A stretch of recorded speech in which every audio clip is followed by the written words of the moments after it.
Dari situ, Yesus berangkat ke daerah Yudea dan ke daerah seberang sungai Yordan.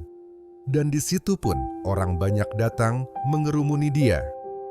Dan seperti biasa, ia mengajar mereka pula.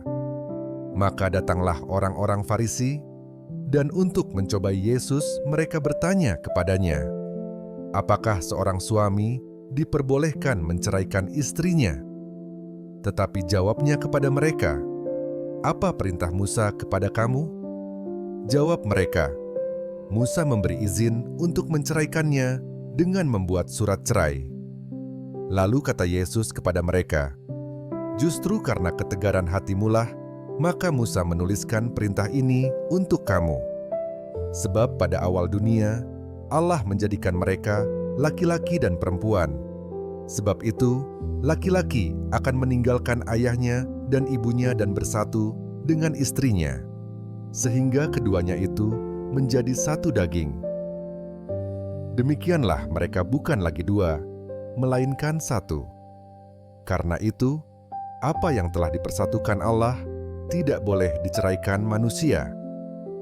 Ketika mereka sudah di rumah, murid-murid itu bertanya pula kepada Yesus tentang hal itu. Lalu katanya kepada mereka, barang siapa menceraikan istrinya, lalu kawin dengan perempuan lain, ia hidup dalam perzinahan terhadap istrinya itu. Dan jika si istri menceraikan suaminya dan kawin dengan laki-laki lain, ia berbuat zina. Lalu orang membawa anak-anak kecil kepada Yesus supaya ia menjamah mereka. Akan tetapi, murid-muridnya memarahi orang-orang itu. Ketika Yesus melihat hal itu, ia marah dan berkata kepada mereka, biarkan anak-anak itu datang kepadaku. Jangan menghalang-halangi mereka, sebab orang-orang yang seperti itulah yang empunya kerajaan Allah. Aku berkata kepadamu, sesungguhnya barang siapa tidak menyambut kerajaan Allah seperti seorang anak kecil, ia tidak akan masuk ke dalamnya. Lalu ia memeluk anak-anak itu, dan sambil meletakkan tangannya atas mereka, ia memberkati mereka.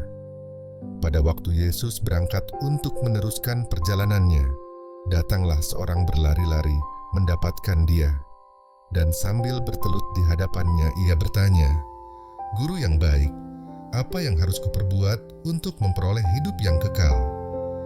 Jawab Yesus, mengapa kau katakan aku baik?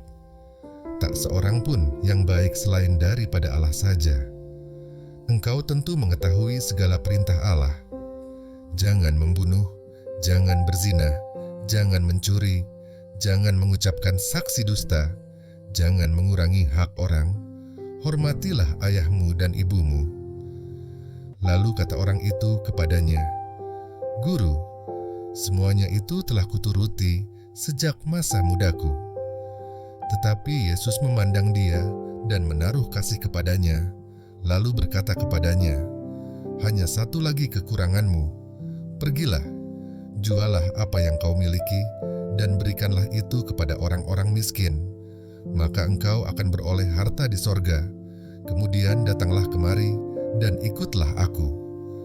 Mendengar perkataan itu, ia menjadi kecewa, lalu pergi dengan sedih, sebab banyak hartanya. Lalu Yesus memandang murid-muridnya di sekelilingnya dan berkata kepada mereka, alangkah sukarnya orang yang beruang masuk ke dalam kerajaan Allah. Murid-muridnya tercengang mendengar perkataannya itu. Tetapi Yesus menyambung lagi, anak-anakku, alangkah sukarnya masuk ke dalam kerajaan Allah. Lebih mudah seekor unta melewati lobang jarum daripada seorang kaya masuk ke dalam kerajaan Allah. Mereka makin gempar dan berkata seorang kepada yang lain, jika demikian, siapakah yang dapat diselamatkan? Yesus memandang mereka dan berkata, bagi manusia hal itu tidak mungkin, tetapi bukan demikian bagi Allah. Sebab segala sesuatu adalah mungkin bagi Allah. Berkatalah Petrus kepada Yesus, kami ini telah meninggalkan segala sesuatu dan mengikut Engkau. Jawab Yesus, "Aku berkata kepadamu, sesungguhnya setiap orang yang karena aku dan karena Injil meninggalkan rumahnya, saudaranya laki-laki atau saudaranya perempuan, ibunya atau bapaknya, anak-anaknya atau ladangnya, orang itu sekarang pada masa ini juga akan menerima kembali 100 kali lipat. Rumah, saudara laki-laki, saudara perempuan, ibu, anak dan ladang, sekalipun disertai berbagai penganiayaan, dan pada zaman yang akan datang, ia akan menerima hidup yang kekal. Tetapi banyak orang yang terdahulu akan menjadi yang terakhir, dan yang terakhir akan menjadi yang terdahulu." Yesus dan murid-muridnya sedang dalam perjalanan ke Yerusalem, dan Yesus berjalan di depan. Murid-murid merasa cemas, dan juga orang-orang yang mengikuti dia dari belakang merasa takut. Sekali lagi, Yesus memanggil ke-12 muridnya, dan ia mulai mengatakan kepada mereka apa yang akan terjadi atas dirinya. Katanya, "Sekarang kita pergi ke Yerusalem, dan Anak Manusia akan diserahkan kepada imam-imam kepala dan ahli-ahli Taurat, dan mereka akan menjatuhi dia hukuman mati, dan mereka akan menyerahkan dia kepada bangsa-bangsa yang tidak mengenal Allah, dan ia akan diolok-olokkan, diludahi, disesah, dan dibunuh, dan sesudah 3 hari ia akan bangkit." Lalu Yakobus dan Yohanes, anak-anak Zebedeus, mendekati Yesus dan berkata kepadanya, "Guru, kami harap supaya Engkau kiranya mengabulkan suatu permintaan kami." Jawabnya kepada mereka, "Apa yang kamu kehendaki, aku perbuat bagimu." Lalu kata mereka, "Perkenankanlah kami duduk dalam kemuliaan-Mu kelak, yang seorang lagi di sebelah kananmu, dan yang seorang di sebelah kirimu." Tetapi kata Yesus kepada mereka, "Kamu tidak tahu apa yang kamu minta. Dapatkah kamu meminum cawan yang harus kuminum dan dibaptis dengan baptisan yang harus kuterima?" Jawab mereka, "Kami dapat."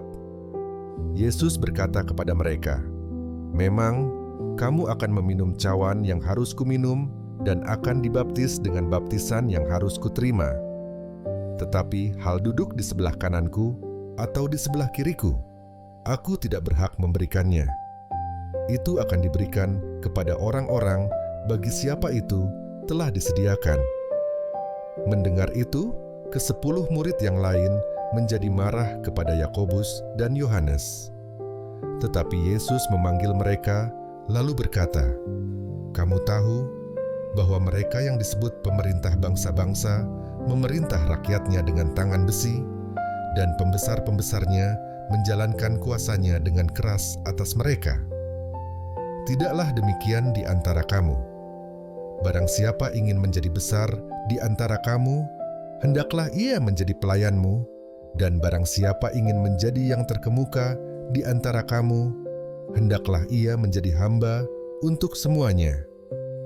Karena Anak Manusia juga datang bukan untuk dilayani, melainkan untuk melayani dan untuk memberikan nyawanya menjadi tebusan bagi banyak orang." Lalu tibalah Yesus dan murid-muridnya di Yeriko. Dan ketika Yesus keluar dari Yeriko, bersama-sama dengan murid-muridnya dan orang banyak yang berbondong-bondong, ada seorang pengemis yang buta, bernama Bartimeus, anak Timeus, duduk di pinggir jalan. Ketika didengarnya bahwa itu adalah Yesus orang Nazaret, mulailah ia berseru, "Yesus, anak Daud, kasihanilah aku." Banyak orang menegurnya supaya ia diam. Namun semakin keras ia berseru, "Anak Daud, kasihanilah aku." Lalu Yesus berhenti dan berkata, "Panggillah dia." Mereka memanggil orang buta itu dan berkata kepadanya, "Kuatkan hatimu, berdirilah, ia memanggil engkau." Lalu ia menanggalkan jubahnya. Ia segera berdiri dan pergi mendapatkan Yesus. Tanya Yesus kepadanya, "Apa yang kau kehendaki supaya aku perbuat bagimu?" Jawab orang buta itu, "Rabuni, supaya aku dapat melihat." Lalu kata Yesus kepadanya, "Pergilah, imanmu telah menyelamatkan engkau." Pada saat itu juga melihatlah ia, lalu ia mengikuti Yesus dalam perjalanannya. Ketika Yesus dan murid-muridnya telah dekat Yerusalem, dekat Betfage dan Betania yang terletak di Bukit Zaitun, Yesus menyuruh 2 orang muridnya dengan pesan, "Pergilah ke kampung yang di depanmu itu. Pada waktu kamu masuk di situ, kamu akan segera menemukan seekor keledai muda tertambat yang belum pernah ditunggangi orang. Lepaskan keledai itu dan bawalah kemari. Dan jika ada orang mengatakan kepadamu, 'Mengapa kamu lakukan itu?' Jawablah, 'Tuhan memerlukannya. Ia akan segera mengembalikannya ke sini.'" Mereka pun pergi dan menemukan seekor keledai muda tertambat di depan pintu di luar, di pinggir jalan, lalu melepaskannya. Dan beberapa orang yang ada di situ berkata kepada mereka, "Apa maksudnya kamu melepaskan keledai itu?" Lalu mereka menjawab, seperti yang sudah dikatakan Yesus. Maka orang-orang itu membiarkan mereka. Lalu mereka membawa keledai itu kepada Yesus dan mengalasinya dengan pakaian mereka. Kemudian Yesus naik ke atasnya. Banyak orang yang menghamparkan pakaiannya di jalan, ada pula yang menyebarkan ranting-ranting hijau yang mereka ambil dari ladang. Orang-orang yang berjalan di depan dan mereka yang mengikuti dari belakang berseru, "Hosana, diberkatilah Dia yang datang dalam nama Tuhan, diberkatilah kerajaan yang datang. Kerajaan Bapa kita Daud, Hosana di tempat yang maha tinggi." Sesampainya di Yerusalem, ia masuk ke Bait Allah. Di sana, ia meninjau semuanya. Tetapi sebab hari sudah hampir malam, ia keluar ke Betania bersama dengan ke-12 muridnya. Keesokan harinya, sesudah Yesus dan ke-12 muridnya meninggalkan Betania, Yesus merasa lapar. Dan dari jauh, ia melihat pohon ara yang sudah berdaun. Ia mendekatinya untuk melihat kalau ia mendapat apa-apa pada pohon itu. Tetapi waktu ia tiba di situ, ia tidak mendapat apa-apa selain daun-daun saja, sebab memang bukan musim buah ara. Maka katanya kepada pohon itu, "Jangan lagi seorang pun makan buahmu selama-lamanya." Dan murid-muridnya pun mendengarnya. Lalu tibalah Yesus dan murid-muridnya di Yerusalem. Sesudah Yesus masuk ke Bait Allah, mulailah ia mengusir orang-orang yang berjual beli di halaman Bait Allah. Meja-meja penukar uang dan bangku-bangku pedagang merpati dibalikannya. Dan ia tidak memperbolehkan orang membawa barang-barang melintasi halaman Bait Allah. Lalu ia mengajar mereka, katanya, "Bukankah ada tertulis, 'Rumahku akan disebut rumah doa bagi segala bangsa'?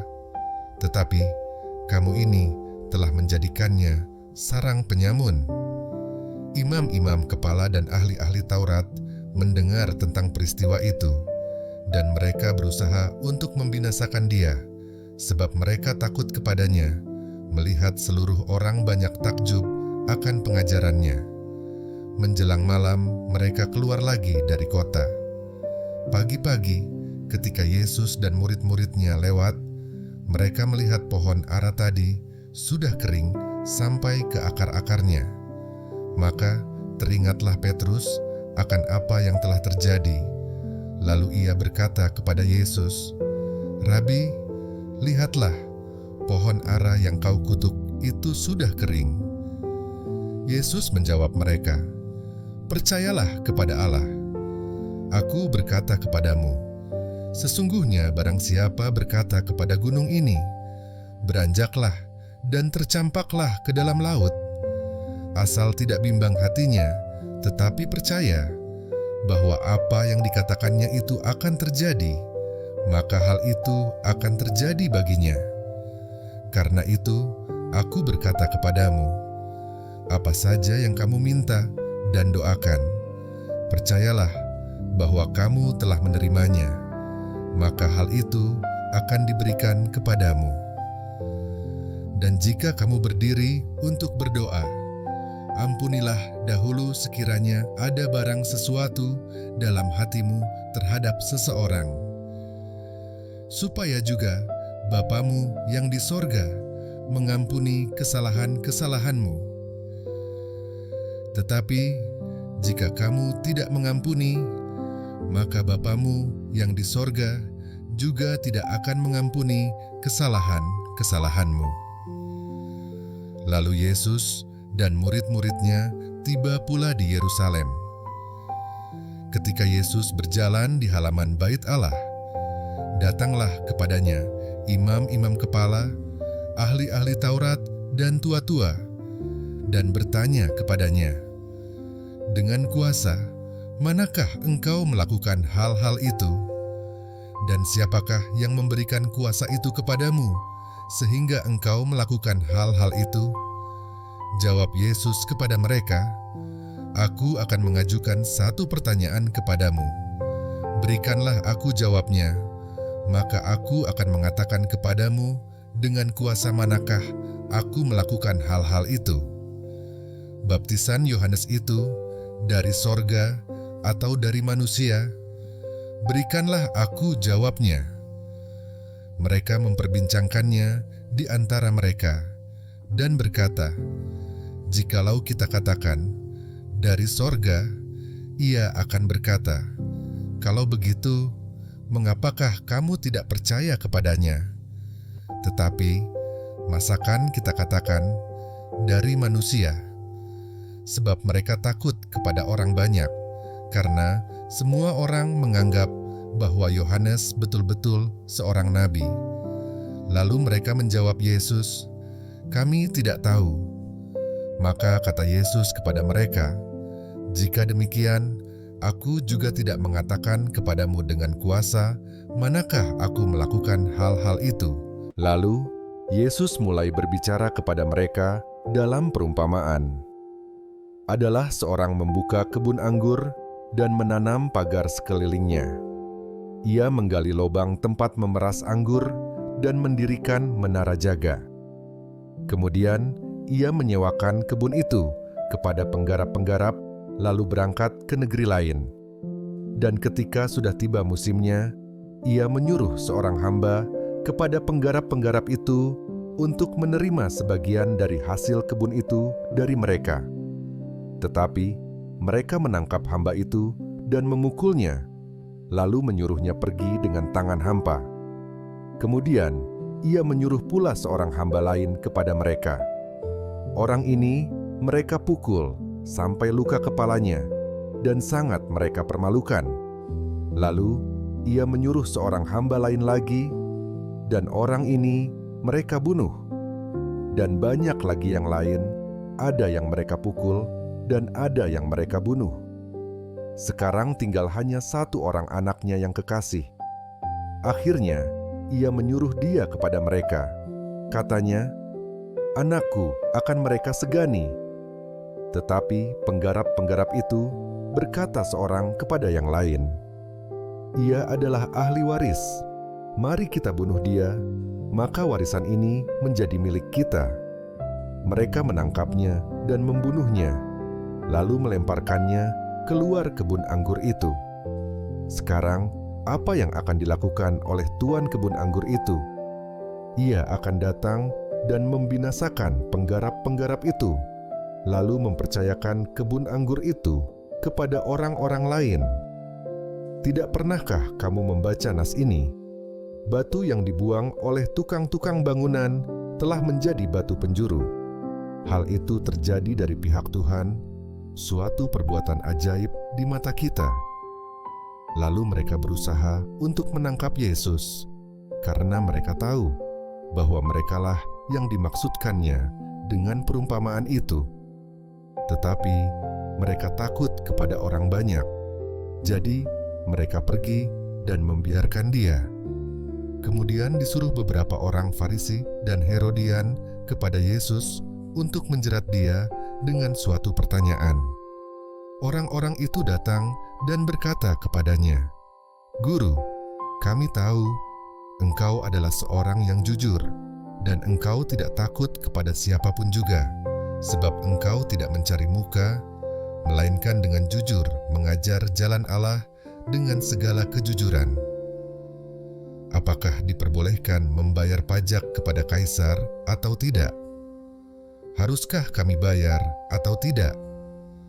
Tetapi Yesus mengetahui kemunafikan mereka, lalu berkata kepada mereka, "Mengapa kamu mencobai aku? Bawalah kemari suatu dinar, supaya kulihat." Lalu mereka bawa.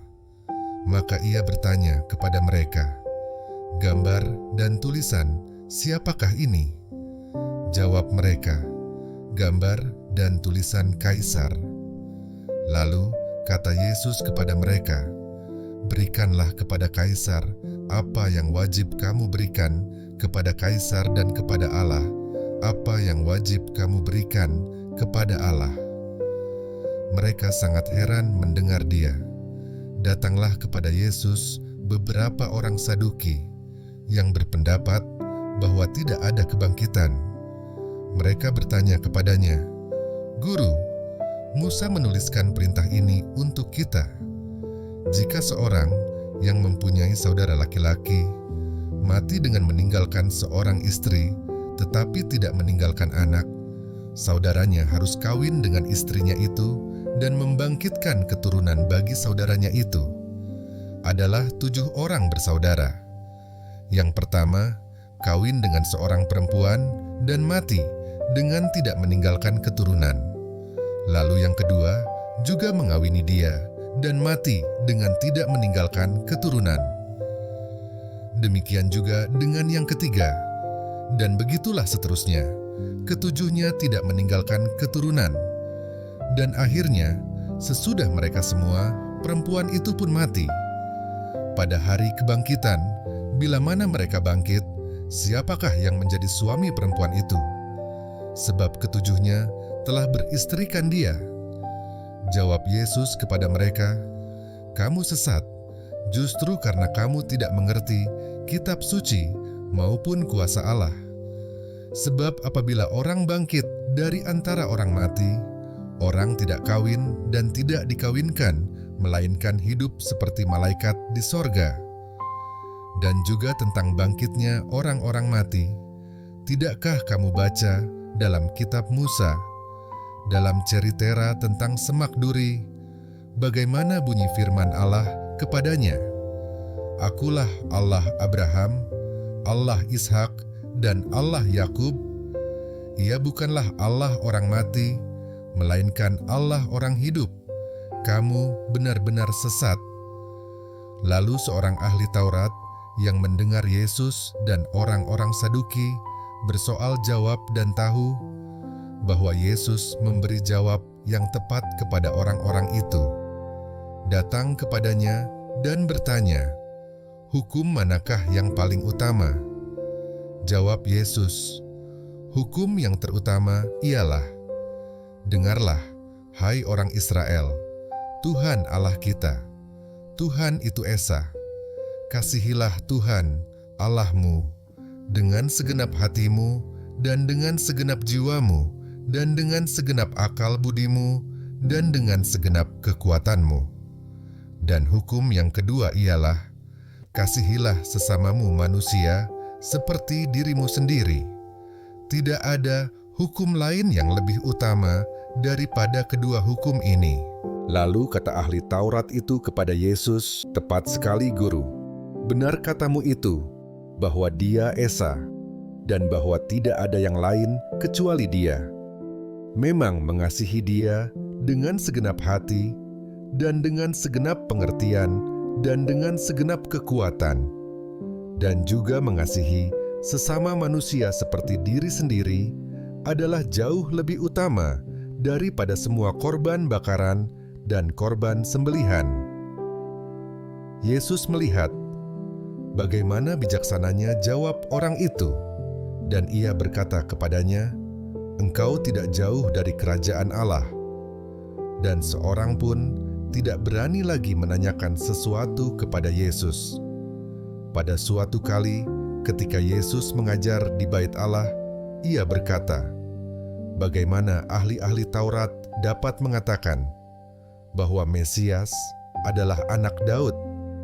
Daud sendiri, oleh pimpinan Roh Kudus, berkata, 'Tuhan telah berfirman kepada Tuanku, duduklah di sebelah kananku, sampai musuh-musuhmu kutaruh di bawah kakimu.' Daud sendiri menyebut, 'Dia tuannya. Bagaimana mungkin ia anaknya pula?' Orang banyak yang besar jumlahnya mendengarkan. Dia dengan penuh minat." Dalam pengajarannya Yesus berkata, "Hati-hatilah terhadap ahli-ahli Taurat yang suka berjalan-jalan memakai jubah panjang dan suka menerima penghormatan di pasar, yang suka duduk di tempat terdepan di rumah ibadat dan di tempat terhormat dalam perjamuan, yang menelan rumah janda-janda, sedang mereka mengelabui mata orang dengan doa yang panjang-panjang. Mereka ini pasti akan menerima hukuman yang lebih berat." Pada suatu kali, Yesus duduk menghadapi peti persembahan dan memperhatikan bagaimana orang banyak memasukkan uang ke dalam peti itu. Banyak orang kaya memberi jumlah yang besar. Lalu datanglah seorang janda yang miskin, dan ia memasukkan 2 peser, yaitu 1 duit. Maka dipanggilnya murid-muridnya dan berkata kepada mereka, "Aku berkata kepadamu, sesungguhnya janda miskin ini memberi lebih banyak daripada semua orang yang memasukkan uang ke dalam peti persembahan.